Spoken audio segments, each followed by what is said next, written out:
Selamat datang di ulasan masif, ulasan masyarakat progresif.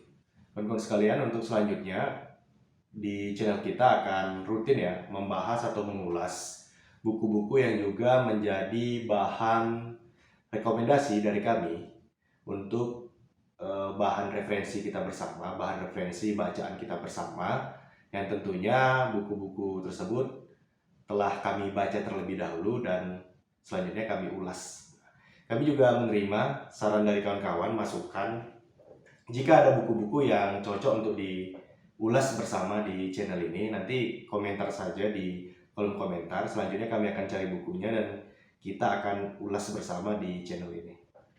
Oke, untuk buku yang pertama itu akan kita review ya, kita ulas, yaitu bukunya dari Niccolo Machiavelli, Il Prince, atau Sang Pangeran. Jadi Michael Hahat itu menjuluki buku ini sebagai buku pedoman para diktator. Buku pedoman para diktator. Jadi buku ini berisi ajaran-ajaran untuk merebut kekuasaan dan mempertahankan kekuasaan. Tapi yang diajarkan oleh Machiavelli dalam buku ini itu cara-cara yang tentunya sangat tidak etis dan bisa dibilang kejam. Seperti itu. Tapi buku ini apa adanya, dia menceritakan tentang apa adanya dan benar-benar sih kontroversi. Jadi Machiavelli sendiri memberikan buku ini kepada sang penguasa pada waktu itu. Sang penguasa di Florence, suatu wilayah di Italia yang dipimpin oleh Lorenza the Magnificent. Itu jadi pada saat itu sang penguasa sedang ulang tahun dan Niccolo Machiavelli memberikan buku sebagai hadiah. Seperti itu. Buku-buku ini seperti yang udah dijelaskan bahwa berisi ajaran-ajaran sebenarnya tentang politik ya, mempertahankan dan merebut kekuasaan, namun caranya itu bisa dibilang tidak etis dan kejam. Oleh sebab itu, buku ini sangat kontroversi. Jadi ada yang setuju dengan dikeluarkannya buku ini dan ada pula yang tidak. Yang tidak setuju itu buku ini akan menimbulkan pemimpin-pemimpin yang diktator, melahirkan pemimpin-pemimpin yang diktator. Namun ada juga yang setuju dengan adanya buku ini karena kita bisa mengetahui logika atau alur berpikir penguasa. Dari situ kita bisa mencegah adanya pemimpin-pemimpin yang diktator. Jadi menurut kami ini baik untuk diulas supaya kita memahami alur berpikir para pemimpin-pemimpin kita yang sekarang dan yang akan datang tentunya gitu. Jadi bagi kawan-kawan yang belum pernah membaca buku ini, kami sarankan untuk memiliki dan mencari buku ini di toko buku terdekat.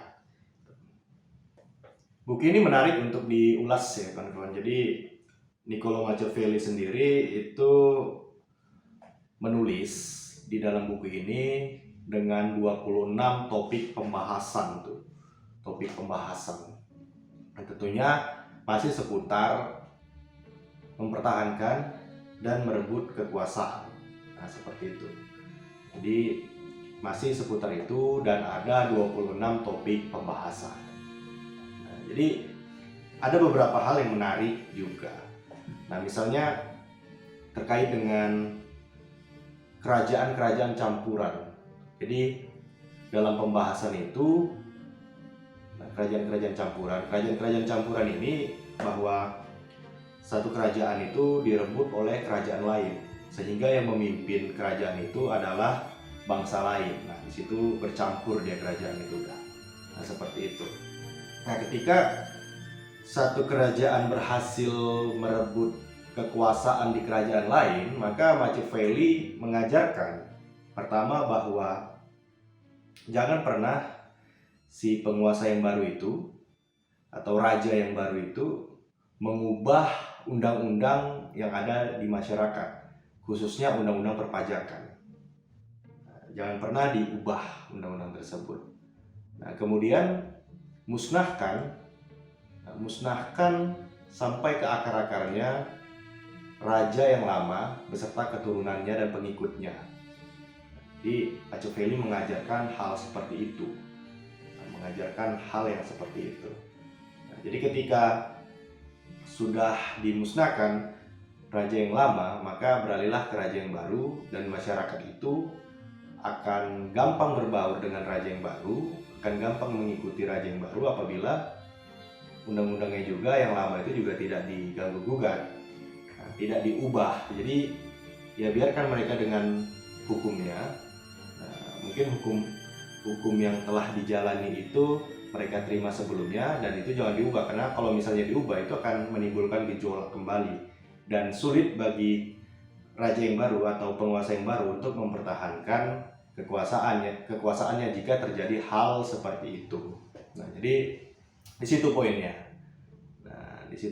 Kemudian ketika menghancurkan musuh itu jangan setengah-setengah. Jadi jangan hanya dia luka ringan. Musuh itu harus dibabat habis tuh, harus dihabisi. Nah, bila perlu sampai luka berat dan lumpuh sehingga dia tidak lagi membalas dendam. Nah, seperti itu. Jadi Niccolò Machiavelli mengajarkan dalam bukunya salah satunya ya seperti itu. Kemudian ya yang tidak kalah menarik juga, dan sebenarnya juga tidak etis, itu adalah bahwa Niccolò Machiavelli di dalam bukunya ini menyatakan bahwa membunuh sahabat seperjuangan, mengkhianati teman-teman, kemudian tidak memiliki iman, tidak memiliki agama, tidak memiliki rasa kasih sayang, tidak memiliki rasa kasihan, nah itu memang tidak bermoral, tapi memberikan kita kekuatan. Nah, jadi seperti itu. Dalam bukunya dia menulis seperti itu. Nah, kemudian selanjutnya Machiavelli juga menjelaskan bahwa seseorang itu akan ikut, akan tunduk, akan membela orang yang ia takuti daripada orang yang ia cintai. Lebih membela orang yang ditakuti daripada yang ia cintai. Nah, seperti itu. Jadi banyak ajaran-ajaran Machiavelli di dalam buku ini. Yang sebenarnya kami lihat bahwa dengan adanya buku ini diberikannya kepada si penguasa, maka buku ini bisa sampai ke tangan kita. Nah, tapi kalau misalnya pada waktu itu dia tidak berikan kepada penguasa, mungkin sampai saat ini kita tidak bisa membaca buku ini. Jadi, nah, Machiavelli ini masih kontroversi, sangat-sangat kontroversi seperti itu. Oke, demikian ulasan masif kita pada kali ini. Nah, untuk pembahasan selanjutnya di buku ini juga hal-hal menarik dari buku ini itu akan kami ulas selanjutnya.